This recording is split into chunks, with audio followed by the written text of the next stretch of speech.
You're watching the award-winning GHS-TV, a nationally recognized student television station.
Hello and welcome to another edition of Shelby County Schools Report.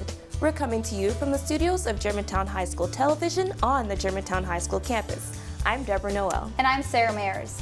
Each month we highlight various people, programs, and events making a difference in our school system. This month's teacher feature spotlights Central High School's Sandra Boyer, who recently won a statewide award. Parents will want to stay tuned for today's SCS Focus. Executive Director Allison Long is joined by Shelby County Schools Chief of Staff Brian Stockton. They will discuss some of the initiatives Superintendent Hopson wants to put in place. Our School of the Month is recent Blue Ribbon School winner JP Freeman Optional School. Later, we'll introduce you to a principal who has spent more than 50 years working for Shelby County Schools. And our Shelby County Schools calendar closes the show. The Holocaust is one of the most horrific periods in human history. It can be a hard lesson to teach in school, and it demands high level of sensitivity and keen awareness of the complexity of the subject matter. Sandra Boyer is not afraid to tackle the topic head-on. That's why she's our Teacher of the Month. He wasn't accepting people. He put them into death camps. When it comes to teaching the Holocaust, Central High School teacher Sandra Boyer is in her element. I've always had an interest in anything historical. World War II is it's a very important part of our history, and the Holocaust is something that's always interested me.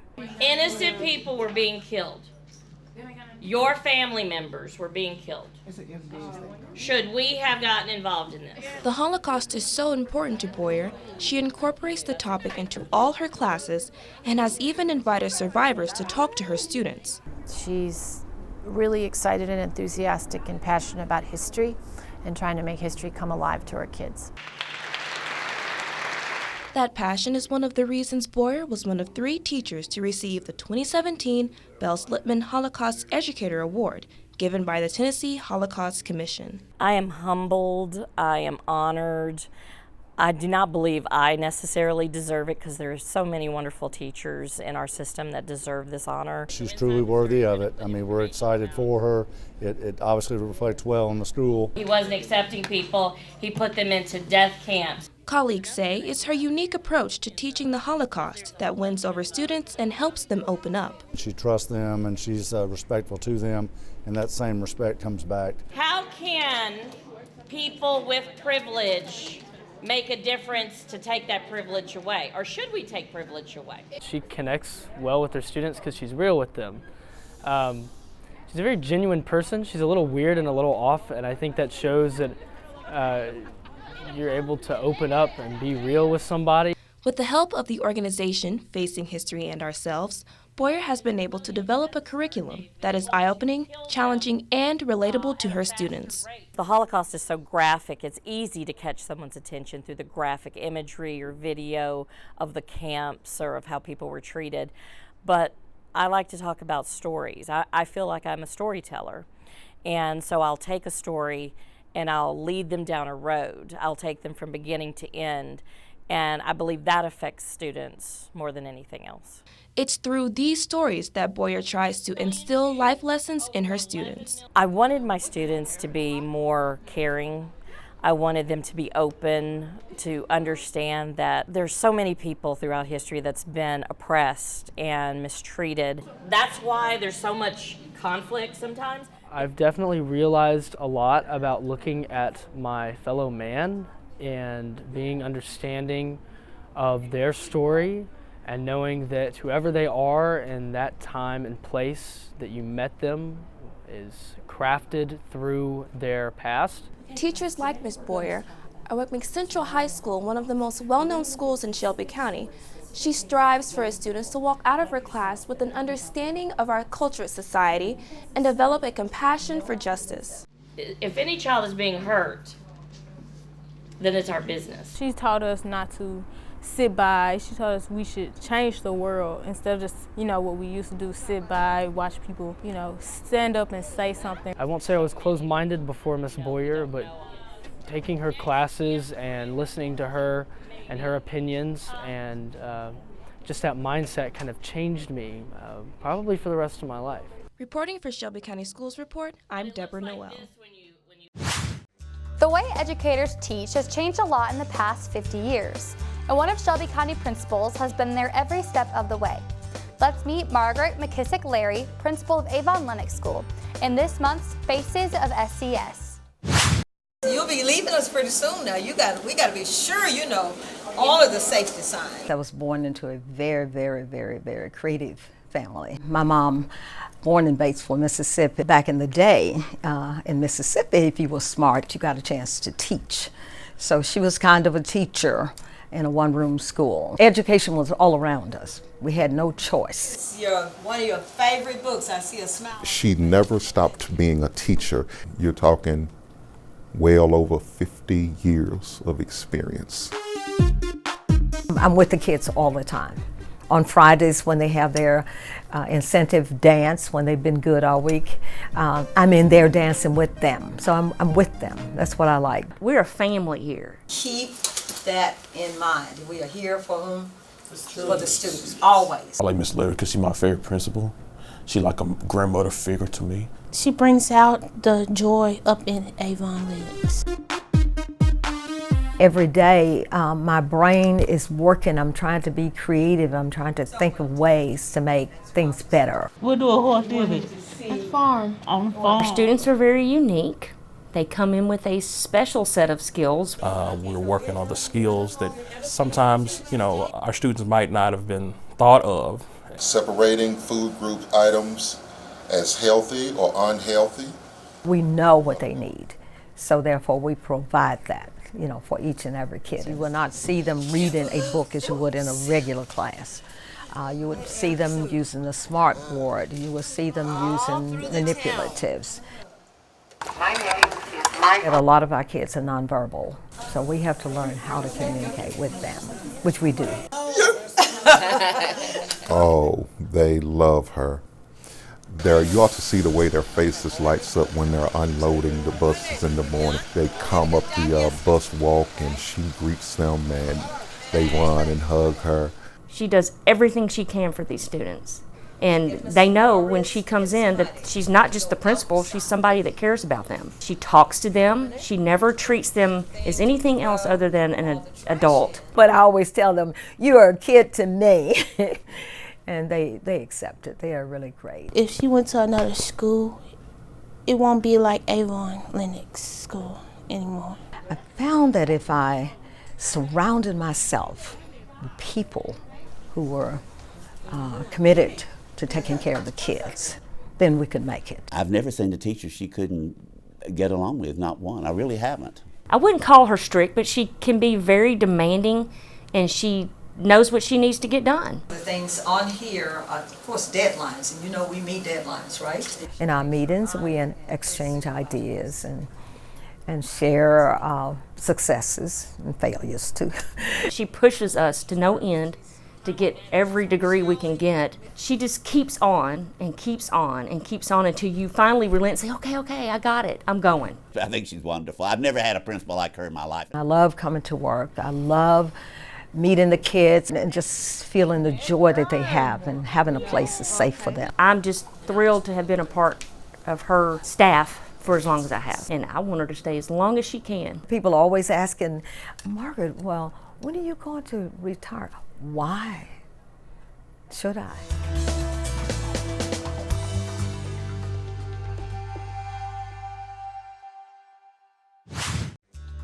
Now let's send things over to Allison Long for this month's SCS Focus. Thanks, Deborah. He's been described as Superintendent Dorsey Hopson's right-hand man. Brian Stockton returned to Memphis last summer to join the Shelby County Schools leadership team as Chief of Staff.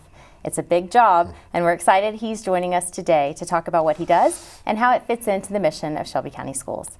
Thank you for joining us. Oh, thank you for having me.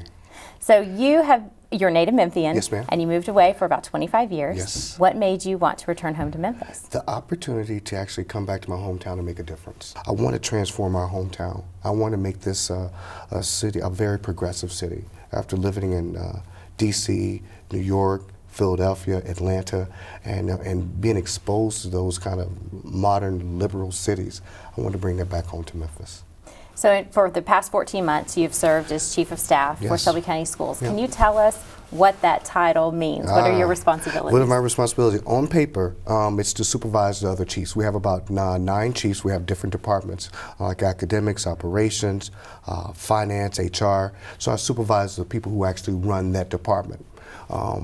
But I would really like to say, Allison, my job is really to look over day-to-day operations for the district, actually to give Dorsey Hopson the cushion that he needs to provide vision and direction for the district. What's the next move? And so with that, you know, when I first got here, Dorsey was actually looking over some blueprints one day. I said, "Sir, what are you doing?" Basically, we need you out front. And so with that, I've been able to provide him with the cushion to think and provide the guidance that we need. From that, Allison, you see things like the iZone, how we're improving schools with the iZone. Also the Whitehaven Empowerment Zone, things that we're doing there. Also the Superintendent's Learning Academy. And it shows that with leadership, if you give them cushion to think, these are the great ideas that they can come up with. And that's what I'm doing for Dorsey, and hopefully helping him build a legacy. Yeah. Now, what are some of the challenges? I'm sure there are many with a school district this size. What are some challenges that you're currently tackling? Wow, do you see my body language change a little bit there? Basically, you know, it's very high pace. Some of the challenges is that I would say, when I first got here, there were a lot of fires. We had an academic department and also an operations department. We had an interim person in our operations department, and we're changing the way we do things in academics. So those were some of the challenges, dealing with just day-to-day issues of buildings not being cleaned, maintenance issues in our schools. Those were some of the day-to-day issues that I dealt with. And academics, you know, we had a morale issue when I first got here. The first thing I did was actually pull together principals and teachers, and I had something called a staff morale meeting. And we would meet once a month with teachers and principals to find out why is morale low. And so what I would do is actually take the feedback from those meetings and actually go back to our chief academic officer, our chief of innovation, and talk about some of the things that our people on the ground are doing. And I think from that, Allison, what we did was there was a person in there, her name is Karen Vogelsang. She was the Tennessee Teacher of the Year in 2015. I felt morale was low simply because we were making decisions at a 30,000-foot level without input from the people who were closest to the work. And so with that, I met Karen there. And so what I did was made Karen, she's part of the Superintendent and Chief of Staff's office. She's a hybrid teacher. And what we do, we do not make any academic decisions without Karen being at the table. She helps us to, you know, make sure we're making the right decisions so we can implement the right things for the teachers. I would say now, Allison, over the last 14 months, we have presented a balanced budget for the first time in 8 years. We have actually, we looked at transportation. We were running a lot of inefficient routes. We were looking at SPED and also other departments. We had a lot of vacancies. And so what we did was we were able to find some of that money and put it back into the classroom. And I'm happy to say, you know, I'm happy to be a proud of a balanced budget for the first time in 8 years. But we're going to use that money to do a lot of great things for the school district. Okay. Yeah. The school district's major initiative is Destination 2025. Yes, ma'am. Can you tell us how teachers and students are progressing toward meeting that goal? We're doing pretty good. What we do at the cabinet, we actually have a month. I have a cabinet meeting every Monday morning, 8:15, and once a month, Brad Leon, who's over at Innovation, he gives us a status report of where we are. I would say, you know, we are Some of those goals, we're probably like about, I'd say, 70% there on some of them. As far as the 100% of every child being college and career ready, we're working on that. But that is our North Star. And so basically we're going to keep working toward that. And I think we're trying to reach it way before 2025. That is the goal. But one thing that we've done since recently, you know, there are lead goals and there are lag goals. And so basically Destination 2025 is a lag goal. But we're putting in place right now are lead goals, things that we're doing on a daily, weekly, and monthly basis as a district to make sure we dictate the result of actually making it 2025. And if I may, in addition to Destination 2025, the superintendent called me on my way over here to tighten up. We're actually going to put together a theory of action. We haven't had a theory of action. We don't have one right now. And so working closely with Chris Caldwell, our board chair, working closely with Sharon Griffin, and also our policy department to make sure we have a great theory of action. And what I mean by that is that when we add new academic programs, we may, the superintendent at a board meeting may say, well, we're going to add this new academic program. But with a theory of action, we could say, you know what, board, you know, we'd have Destination 2025. We want 100% of our students to graduate or be career ready when they leave our schools. We want him to be able to say something like, you know, you said that we wanted 80% of our kids to be literate by 8th grade. This is why we added that. The theory of action would give us a rationale of why we're presenting new kind of academic materials, new curriculums, and so forth. Yeah. You've also said in interviews before this one that I've read or seen, and just a minute ago, that you were providing cushion for the superintendent, yes, but also serving as a visionary of sorts. What do you see coming down the pike for Shelby County Schools in the future? Well, we just had a team of people led by our new business operations chief, Beth Phelan. They just got back from Joplin, Missouri to look at 21st century schools. And so basically we are looking to next year basically start breaking ground to build, like, I mean, the latest state-of-the-art schools that we have out there. And so we sent them out there to see basically the open environment, a lot of glass, and how we can actually combine classrooms. So again, new schools, just what's down the pipe for us. But also, you know, the critical focus schools. I'm not sure if we talked about that. One thing that we have a lot of schools that are in the low 10% in the state. And so instead of like trying to close schools, and also let me say this, I don't want to be closing schools part of Superintendent Hopson's legacy. Because again, what we wanted, we've changed our focus from trying to close schools to try to help schools. Because when you have a closed schools, we hollow out communities. And some of the neighborhoods where we already closed schools, we're actually looking to probably repurpose those neighborhoods and repurpose those buildings to actually resuscitate those neighborhoods. But the critical focus schools, instead of just closing schools, we're going to provide support to schools that are lower 10%. We're going to provide them with HR support. We're going to give them some money for recruitment. They have to present an academic plan. So trying to resuscitate all our schools and get them out of the bottom 10% of the state, that is part of our vision. We're impressed with you, and thank you so much for joining Shelby County Schools and for joining us today to talk about all of the things that you're working on. Wow, okay, that was quick. Thank you so much. So now let's head to Sara Mayers for the School of the Month report. Sara? This school year, Shelby County Schools had another reason to celebrate. Not one, but 2 schools were named National Blue Ribbon Schools. We visited JP Freeman Optional School to find out what makes the Panthers stand out from all the rest.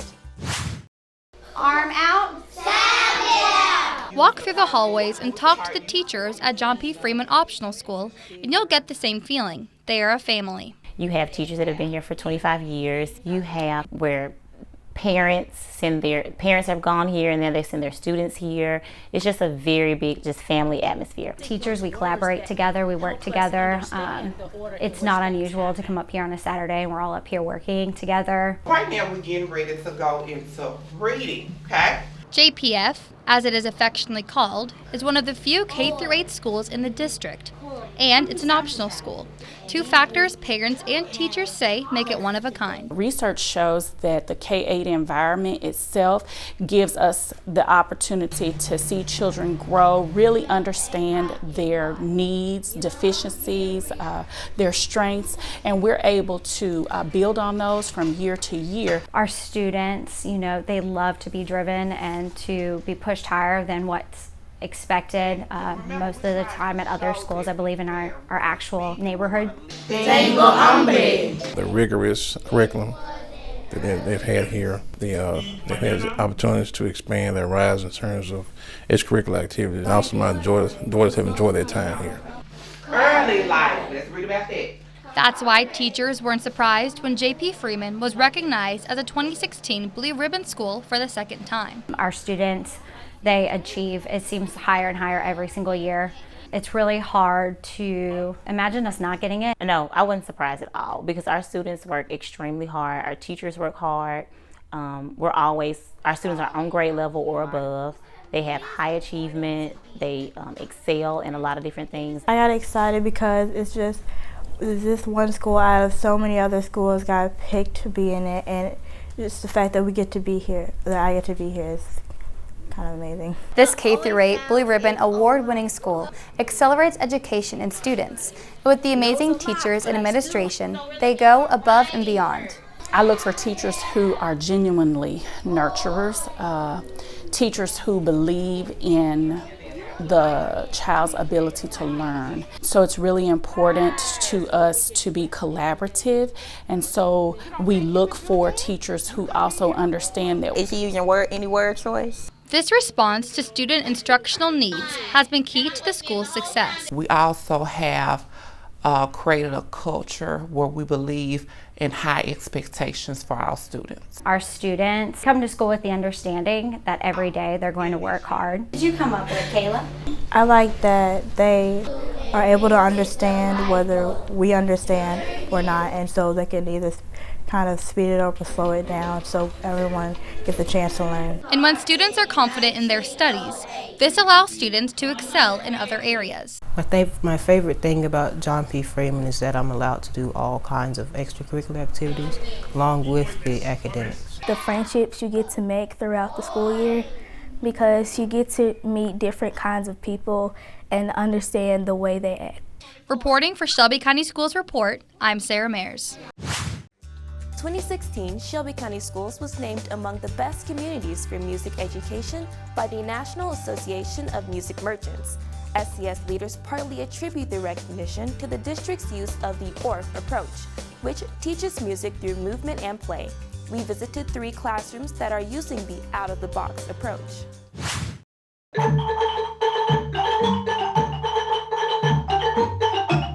Music means a lot to me. Music helps me express the way I feel and what I like to do. Learning music is important because it can take you more forward into the world. Music education is great for you because it could express your feelings and communication through patterns, rhythms, and beats. Teaching children music at a very early age, it helps for their brain development. It helps them also, I think, create empathy. It helps create their emotional well-being.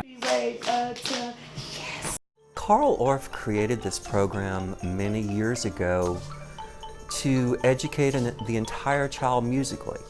He wanted to have children experience music on an elemental level, which is the simplest level, and be able to sing, and to be able to use instruments, and to be able to move their bodies, so they could experience music completely in their entire person. It's very hands-on, and the music that we teach them, they can produce it immediately.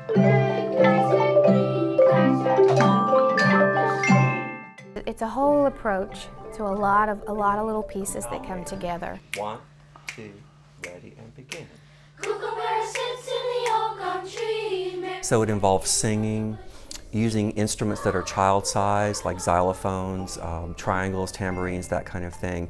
And it also has a movement component to get music into the entire body of the child. My favorite instrument of all, I think, is the xylophone, because each note has a different sound, like different pitches. And once we play, you could have a melody, and the melody sounds really nice.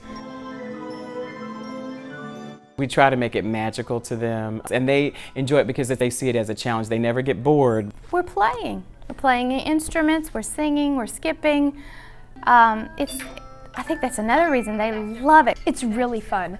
So not only are we learning the concepts of music, but we're also enjoying it. Hola. Hola, mis amigos. Hola. I want my kids to be exposed to different musical traditions, different cultures, to learn different styles of dance, and all of this contributes to a well-rounded education. I think about education right now, so much emphasis, it seems, is put on an individual, and then you get to come to music, and it's a group. It's such a fantastic way to teach them. I really enjoy class. We get to learn something new every day. Stay on G, G, G, G. I just love it so much. It's time for this month's Superintendent Message with Dorsey Hopson.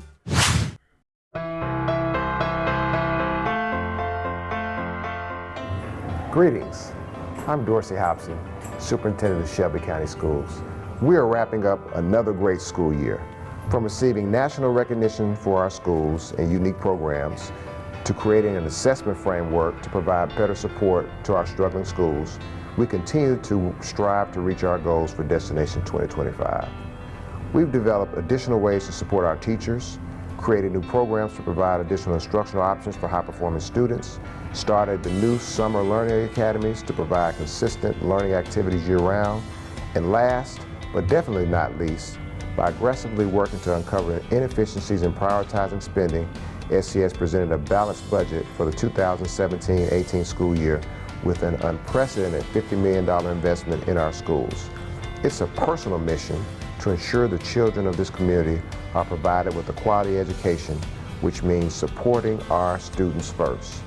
So to all of our parents, stakeholders, and community members, thank you for your unwavering support of the Shelby County Schools.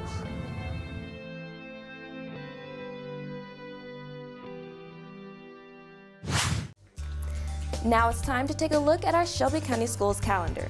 Here's what's happening in the weeks ahead. Summer school starts June 12th for elementary and middle school students.